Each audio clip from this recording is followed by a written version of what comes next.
today we have a very poor organization of important relics and important things that matter to us. We don't have a global effort to organize and keep them all somewhere where people can access them. Now, there are other entrances in the Sphinx. There's one on the rump, on the back. There's one on the head. But the one under the paw was the one that was shown to have the best evidence of being a tunnel that led somewhere. And it's talked about how there's like an ancient library supposedly underneath it and all these things. But it's appalling to think that they would find those subterranean chambers and identify them, and then not only not explore them, but then build on top and block them off. And in this period, they found 3 distinct civilizations that have been there. 3, okay? 3 civilizations, not 1 or 2. And they were all separated by different periods of time. And what they identified as Stratum 1 was the oldest one, and it's below a massive flood layer, just like it's described in the tablets.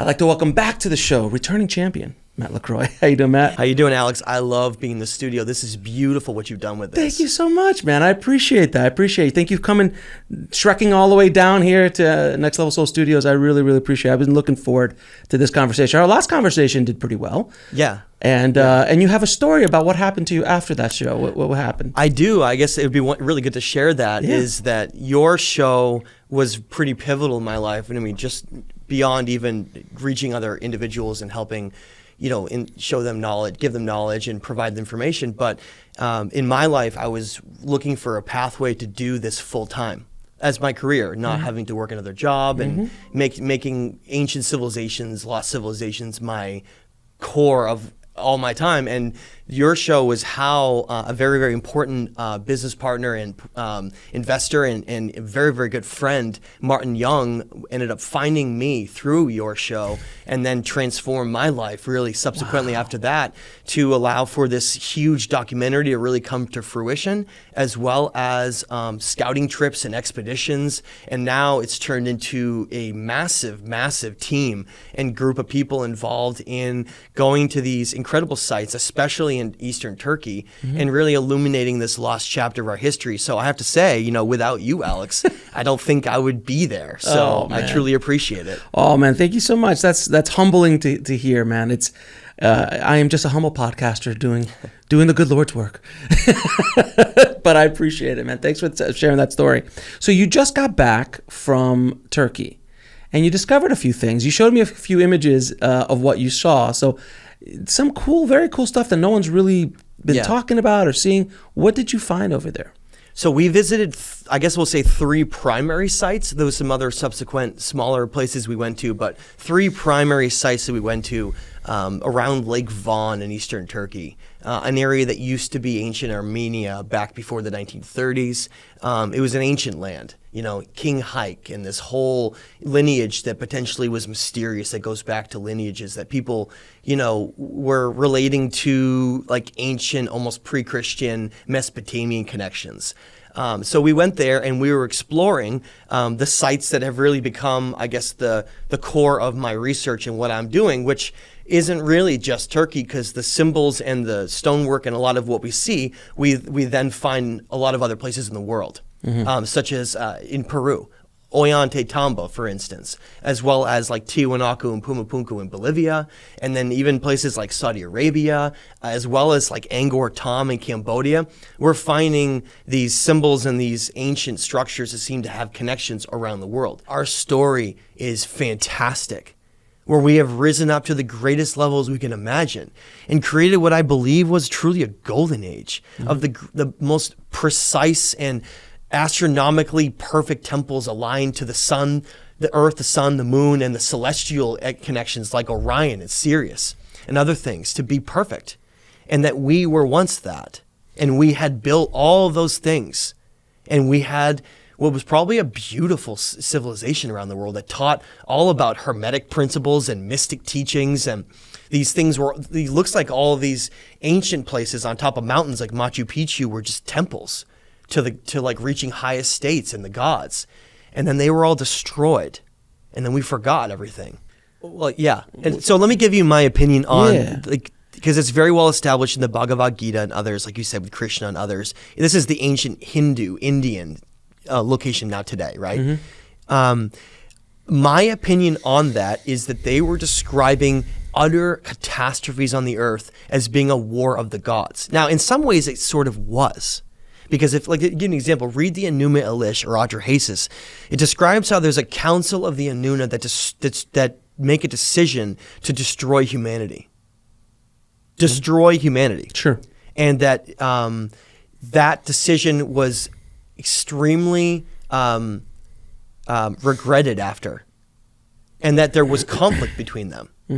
These Anuna, over whether it was 7 or 12, whatever it is of them, that they were in conflict about whether or not there was the right choice to do. They describe humanity as becoming too loud. They use the word loud. And I think it has to do with language and different things here, like how Tower of Babel might be related to it. But again, it's this concept of them being in charge of cycles. Okay, so we think of it as such a bad thing. We're like, oh my God, like, I can't believe they would just destroy things. And well, look at Shiva and Brahma. Look at the Trinity out of the Hindu culture.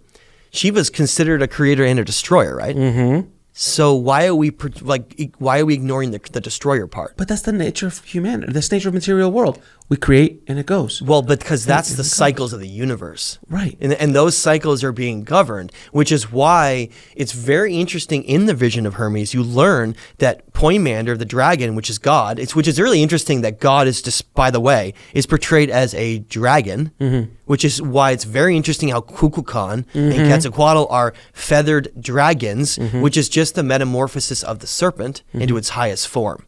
Okay, wings. Now, it's described in that how cycles govern everything here.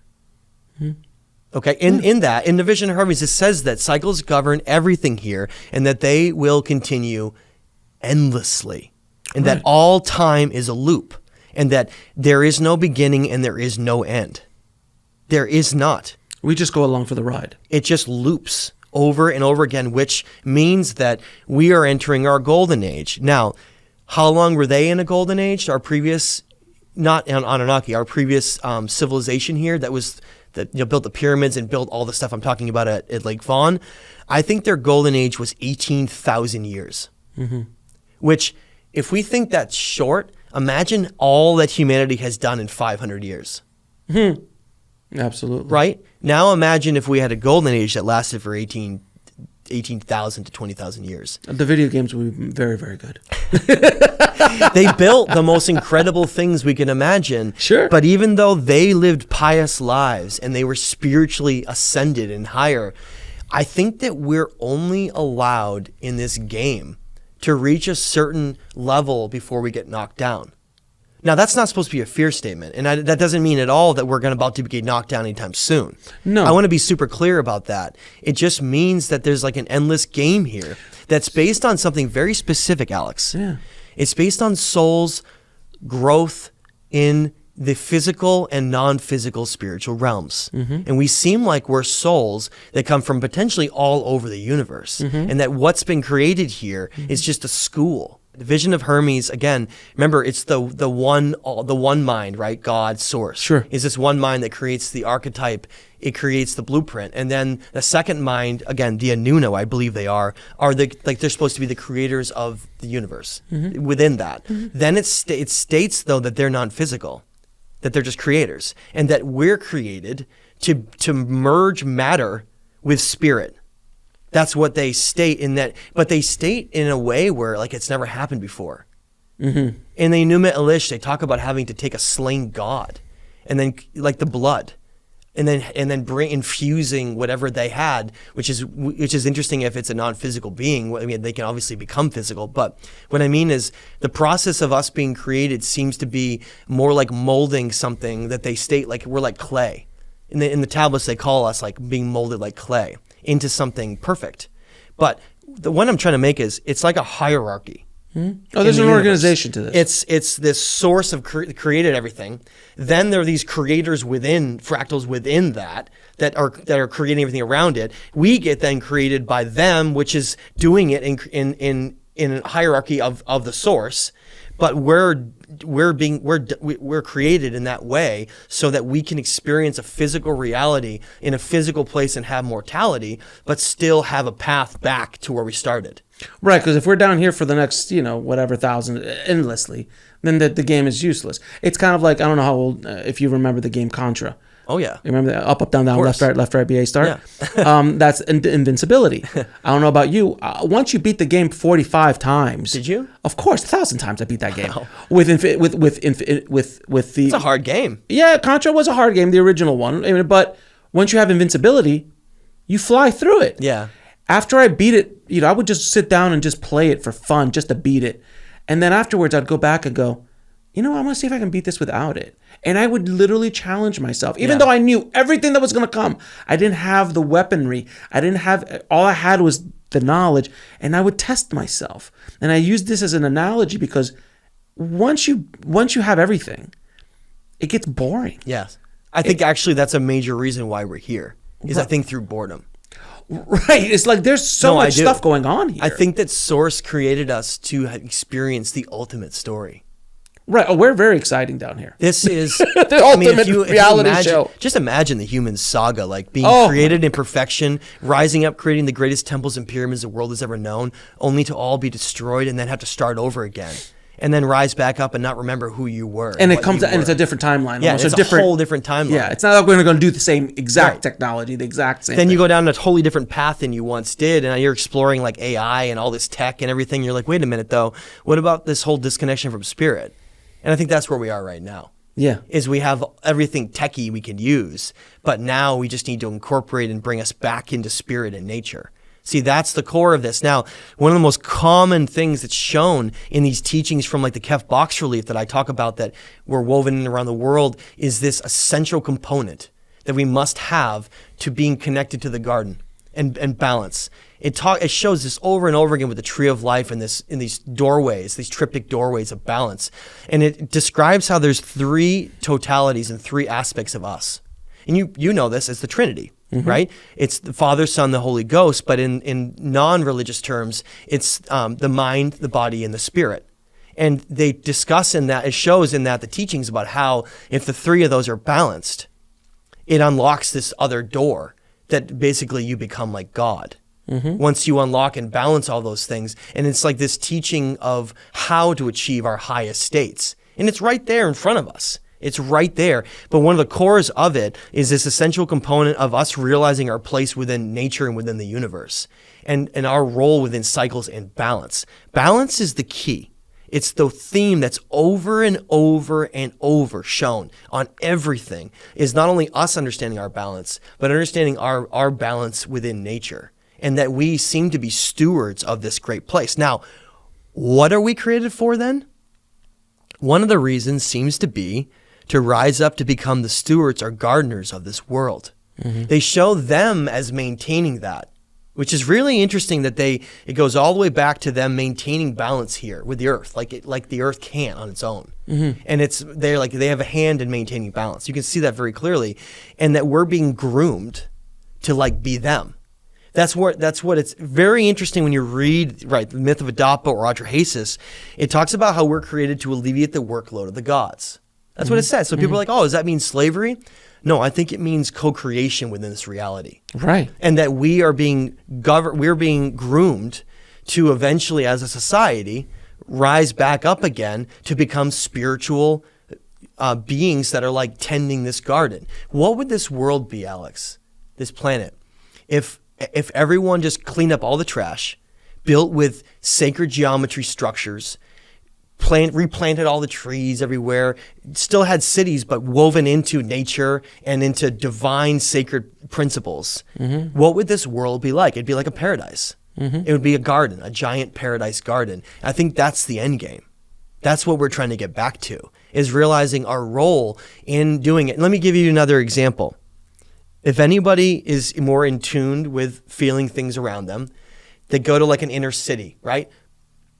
cars beeping and sirens going off, and you're like, someone who's in tune that comes from nature is gonna be like, oh my God, I need to get out of here. Like, this is bad, right? This is disruptive. It's horrible for people. Now, some just aren't in tune to that. And that doesn't bother them. But like someone like me, that really bothers me. Now, let's take the same example, go to like a botanical garden, right? Not only just nature, but nature like designed really beautifully. We have to play a hand in it though. We have to be the gardeners in that. Well, someone who's sensitive, go to that place. What does that feel like?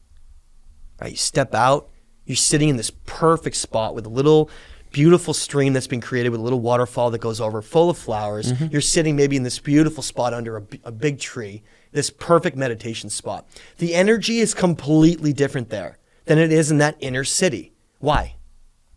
Because it's different. But why is the energy different? What are we doing there? What's happening there, Alex? Well, the difference is, I mean, so say it again. So we're talking about some sacred geometry with plants and water and like something beautiful that's been designed. And then inner city. An inner city that's built with like bad things like metal and like rough things. One is built with consciousness, and the frequency of that consciousness is a much higher level. Where the other one is also built with consciousness, but at a very low level. Are they both the earth? They're both exactly, yeah, but the frequency is different. Well, then why don't we just create the whole world like that then? Well, because people aren't all at the same frequency. We haven't gotten to that point Correct. yet. But that's what I'm saying is that's why we're stewards. We're supposed to create a paradise here. Yeah. We're supposed to create a new Eden.